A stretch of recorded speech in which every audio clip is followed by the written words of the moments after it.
Hey everyone, and welcome back for another deep dive.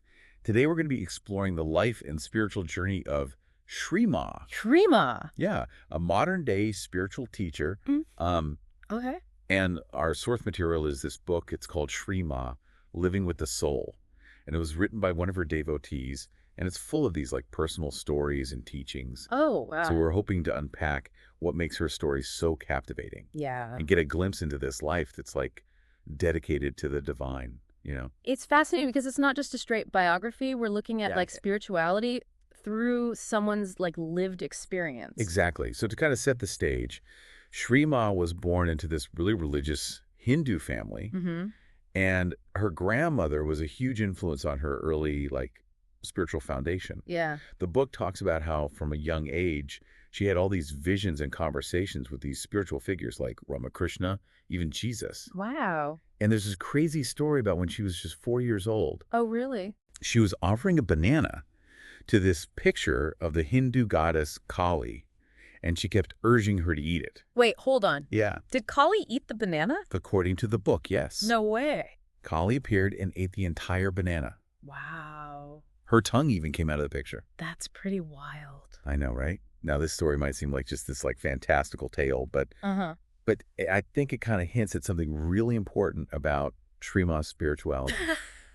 It's like, yeah. from such a young age, she had this direct experiential connection with the divine. You're right. That direct experience is like a theme throughout her life. Totally. And, these experiences weren't always easy to understand, especially for those around her. Right. Imagine being her family trying to make sense of a child having such profound encounters. Yeah. It must have been a real challenge for everyone involved trying to balance this like Right. ordinary life with these really extraordinary experiences. Right. And especially when you consider some of the things that happened during her teenage years. Like what? The book talks about encounters with snakes Snakes? Wow. and spontaneously entering these deep meditative states called samadhi. Wait, samadhi? Yeah, What exactly does that mean? not a term you hear every day, No, I've never heard of it. but Okay. it's like this state of super deep meditation where your mind becomes totally still Hmm. and you experience this profound sense of oneness. Wow. And Shree Maa was entering these states like spontaneously as a teenager. That's intense. Like you said, her life was being like guided toward this specific path. Yeah, it makes you wonder if all of those early events were kind of foreshadowing this like really intense spiritual journey that was to come. I think so. And then a pivotal moment occurs when she meets Swamiji. Yes, Swamiji. He becomes her spiritual companion and co-teacher. That meeting seems like such a turning point, like a deepening of her spiritual journey. Absolutely. Together, they established the Devi Mandir, The Devi Mandir. which is like a spiritual community, and their mission is to make every heart a temple. That's beautiful. It's like they're democratizing spirituality. Right, yeah. Making it accessible to everyone. Yeah. Not just those living in a monastery or an ashram or something. That's a great way to put it. Yeah. All these extraordinary experiences makes me wonder, did everyone just like accept Shree Maa's teachings? Were there any pushbacks? There were definitely those who struggled to grasp like the depth of her experiences, and we'll get into that a little bit later. Okay. But first, I want to know about those teachings, her insights, life, the universe, everything. Yeah. Did the book delve into that at all? Absolutely. The book offers these like glimpses into her wisdom, and she conveys these things through everyday stories. A lot of humor. Oh, okay. Give me an example. Okay, so there's one about the Crunchy Munchy Saint. The Crunchy Munchy Saint? Yeah. What's that? So she uses this funny term to describe a saint who enjoys like snacking while sharing spiritual wisdom. I love that. Makes spirituality feel more human, more approachable. Like it doesn't have to be all serious and somber. Exactly. There's room for joy and laughter. Yeah. Even snack. Then snack. But it wasn't all crunchy snacks and easy lessons, right? Right. The book also talks about challenges, even spiritual tests that Shree Maa faced. That's true. She often encountered resistance, particularly from those who couldn't grasp her experiences. Yeah. For instance, there's this story of a skeptical woman who demanded proof of Shree Maa's divinity. Really? Yeah. What happened? Did she provide proof? Well, that's where things get really interesting. Okay. We'll have to dive into that story in the next part of our deep dive. Welcome back to our deep dive into the life and teachings of Shree Maa. Shree Maa.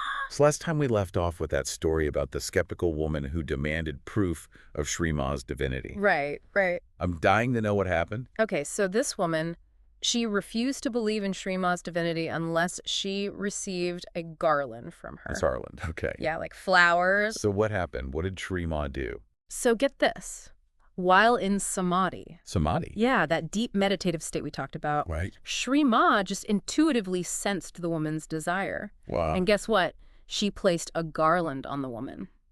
No way. So she just knew what the woman needed, even without being told. It's incredible. That's pretty amazing. The woman was just overcome with emotion and apologized for her doubt. Oh, wow. It's a classic example of Shree Maa just meeting people where they are Right. and using their own skepticism as like a catalyst for transformation. Yeah, that's powerful. Yeah. It seems like these challenges, these tests, were really opportunities for growth, both for Shree Maa and the people around her. Exactly. It's like she saw those moments as chances to teach and guide people towards a deeper understanding. Yeah, I see that. And remember, we were also talking about Shree Maa's journey to America. Right, right. That was a big transition, taking ancient spiritual practices from the East and introducing them to the West. Yeah. I'm curious, how did people receive her teachings? Well, the book talks about how transformative her impact was on so many people, even those from really diverse backgrounds and beliefs. It mentions this devotee, Paul Buchanan, who had a Catholic upbringing. Okay. He was initially pretty skeptical, Yeah. but his first encounter with Shree Maa left him completely captivated. Really? Yeah, he describes it as unsettling and otherworldly, almost surreal. Huh. He talks about seeing Shree Maa walking towards him as if she were floating. Hold on, floating? Yeah. That's wild. What else happened? Okay, so there's this intriguing detail where Swamiji, Swami. who was standing beside Paul at the time, declares, "Welcome to the New World." Wow, chills. It's like they were stepping through a portal into this different realm of consciousness, you know? Yeah, yeah. It reminds me of that story about Kali eating the banana. Right. It's like from childhood, Shree Maa's had this ability to blur the lines between the physical and spiritual realms. Totally. And it sounds like she brought that energy with her to America. Absolutely. And this wasn't a one-time occurrence, you know. Right. Many devotees reported feeling a profound shift in their awareness, a sense of peace and connection they hadn't felt before. Oh. Some even described seeing Shree Maa in their dreams, Really? or feeling her presence even when she wasn't physically there. That speaks to the power of her energy, her Yeah. ability to transcend physical boundaries. For sure. It's like her influence extends beyond her physical presence, touching the lives of those around her devotees. You're right. The book even mentions a devotee whose son started chanting mantras without being formally taught, simply by observing his mother's practice. Wait, he just picked it up by watching his mom. How old was he? He was pretty young. Wow. And it wasn't just a mindless imitation. Right. The boy displayed a genuine understanding of the meaning behind the chants, Yeah. even at such a young age. That's pretty real. It's like that spiritual energy can be transmitted in these really subtle but powerful ways. Yeah. It's a beautiful reminder that we're all interconnected. Okay, let's go back to Paul Buchanan's story for a second. Yeah. He eventually married a woman who was already a devotee of Shree Maa, right? He did. And there's this really fascinating anecdote where Shree Maa calls Paul out of the blue Out of the blue, wow. and tells him a story. What kind of story? It's a parable about a devotee who keeps knocking on his guru's door seeking entry. Okay. And each time, he's asked, "Who is it?" Mm-hmm. At first, he responds with, "It is I." But the door remains closed. Okay. Finally, he answers with, "It is you." And the guru opens the door. I'm trying to wrap my head around that. Yeah. What do you think Shree Maa was trying to convey with that story? Well, it's open to interpretations, but Yeah. one way to understand it is that true surrender requires a dissolution of the ego. Right. It's about recognizing that the separation between I and you, between the devotee and the guru, is an illusion. So it's not about becoming a completely different person. It's more about letting go of the idea that you're separate from the divine in the first place. That's a great way to put it. Yeah, like merging with the divine, becoming one with the source of all being. That makes sense. Yeah. What's interesting is that the book mentions that Paul was naked at the time of the phone call, He was naked. and Shree Maa didn't even know. That's wild. It's like she had this intuitive awareness of his state of being, Wow. even across physical distance. Right. It adds another layer to the story, doesn't it? It definitely does. It makes you wonder how much she knows and sees that we're not even aware of. Totally. Now, I understand there were also some more challenging encounters. Oh, yeah. We talked about the skeptical woman who demanded proof. Yeah. But the outline also mentioned the story of an aggressive sadhu at her ashram. Right. What happened there? So this sadhu tried to disrupt Swamiji's meditation with negative energy. Oh, no. Yeah, so instead of ignoring it or getting angry, Right. Shree Maa confronted him directly. How did she handle that? Was there like a big confrontation?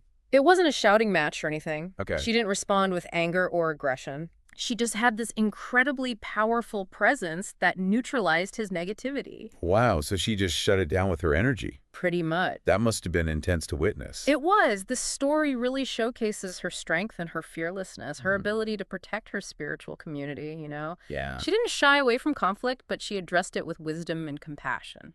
You know, all these stories paint such a vivid picture of Shree Maa. Yeah. She's clearly a powerful spiritual teacher, but she also comes across as very human. Yeah. She's compassionate, she's funny, Yeah. and she doesn't shy away from confronting challenges head on. Right. And remember, these are just glimpses into her multifaceted journey, you know? Totally. There's so much more to explore.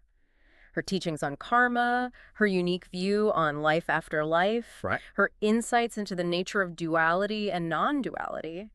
Okay, before we dive into those concepts, Yeah.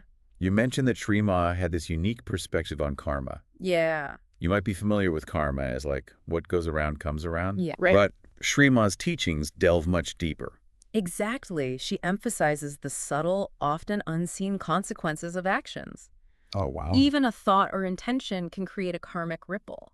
So it's not just about grand gestures. It's about being mindful of our every action, every intention. Exactly. I'm grappling with this idea of just one life across multiple births. Yeah. Does that mean we're constantly making up for past mistakes?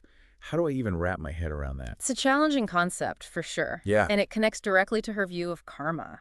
Yeah. We'll explore this more in the last part of our deep dive.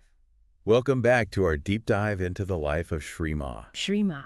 We've been exploring her incredible journey, Yeah. from those early visions and everything, Right. to her arrival in America Right. and the profound impact she's had on her devotees. Absolutely. We've touched on so many fascinating aspects of her story, Yeah. and I think it's time to really delve into some of her core teachings, Yes, let's unpack those ideas about karma and life after life, Okay. which we were discussing at the end of the last part. Yeah, it's a bit mind-bending, to say the least. It definitely challenges our conventional understanding of time in the soul's journey. For sure. You were asking how to wrap your head around the idea of just one life across multiple births. Right.